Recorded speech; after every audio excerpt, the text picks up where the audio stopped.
After driving down a long, barely 2-lane road, I finally arrived at the Great Dismal Swamp Wildlife Refuge. And I'm gonna go down this road, which supposedly will take me to Drummond Lake and spend some time exploring. So let's go. All right, so that's what's allowed and not, and there's parking ahead, but I'm actually gonna drive on to see Lake Drummond, which is a little ways ahead. It's kind of fun how you drive a little ways, see a sign, drive a little ways, see another sign. So it looks like Lake Drummond is 6 miles from here, and there's a couple of boardwalk trails along the way, so I'm gonna stop and probably do those. You excited? Hi, let's go. Here we are at the permit station, and I'm gonna go ahead and get my permit and fill it out and drop it in the box. It's $5 here, which is well worth it to support this area.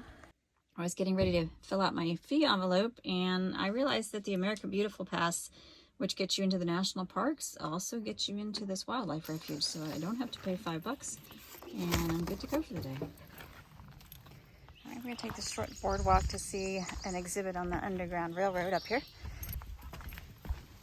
We just passed a couple that said the information up here is really interesting and kind of unbelievable, so I'm excited to see it.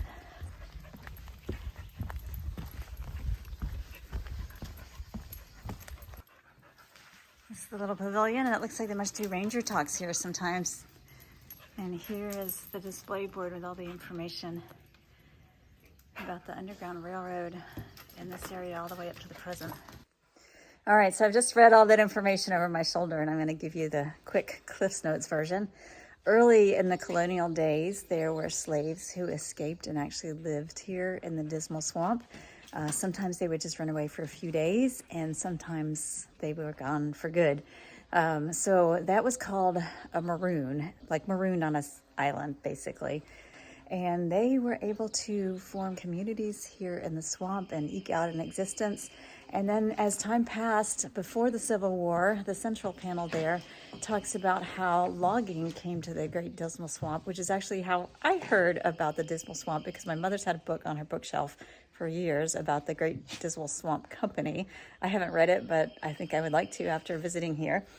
So anyway, as the loggers started to work in the swamp, they came into contact with some of these maroon colonies. They ended up working together and helping each other with trade, so that the people here who were escaped slaves could get things that they needed that they couldn't while they were hiding in the swamp. And then that also helped the loggers. And some of them eventually, particularly after the Civil War, which is on the third panel there, actually became loggers. So very interesting history here, and obviously this area is no longer being logged. It's gone back to nature, which is wonderful, but it's also really fascinating to think that people were actually able to eke out an existence here in the swamp.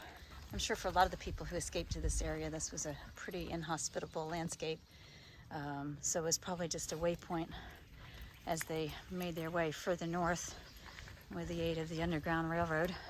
Just pulled over on a small visitor parking space. My back end is hanging out to the road a little bit. Unfortunately, it's not a very big spot, but there's this little boardwalk that loops around.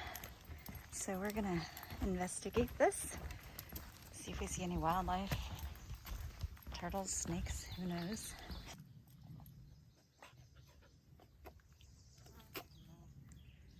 Bunch of little cypress knees there.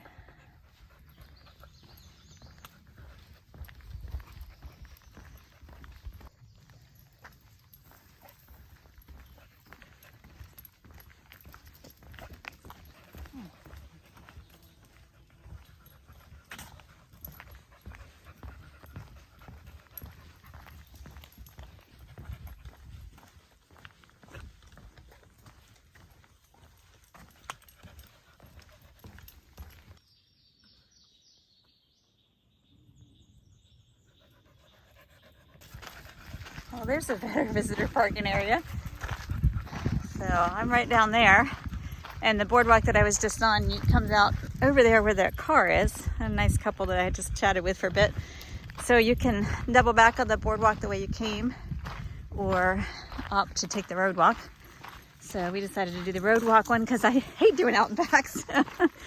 Just something about retreading the path I've already trod is not a big source of joy for me. So I'd like to always see new things. And look at this, isn't this beautiful?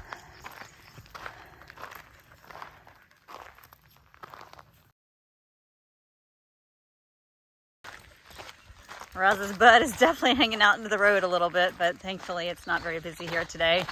I've only seen like 2 other parties, and I knew I wouldn't be too long, so we made pretty short work of that little trail, and we will carry on towards Lake Drummond. Look what that sound is. Frogs, maybe? And this little boardwalk, I think it's also fairly short, is the last one on our itinerary, at least on this road that goes to Lake Drummond. Apparently there's a lot more hiking if you go further up. If you look through the trees there, that big fat bald cypress, I believe, is over 800 years old. That's pretty amazing. These trees can live for a really long time, but a lot of the ones in the park here were taken out by hurricane damage a few years ago. It's nice to see that one still standing.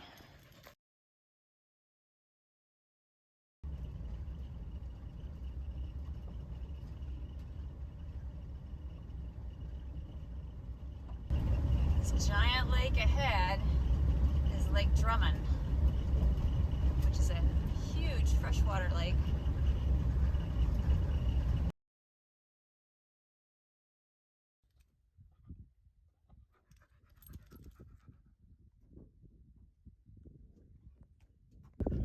So this lake hidden here in the middle of the swamp is actually the largest freshwater lake in Virginia. It's 3,100 acres, but the average depth is only about 3 feet, which is kind of fascinating. And scientists aren't even really sure how it was created. A couple of theories on that are that a meteorite landed here, or that possibly a fire burned out a layer of peat moss and made a depression that the water could sit in. I'm not really sure. So this area feeds a canal, which is behind me on the east side of the park. I came in through the west side, so if you want to kayak or canoe, paddle along the canal, you want to come in on that side. There's a state park there in North Carolina, which is called, of course, Great Dismal Swamp State Park, which provides easy access if you want to go that way. I haven't seen a whole lot of wildlife here, but there's a little turtle right there on a small log, just sunning himself. And there's another little one.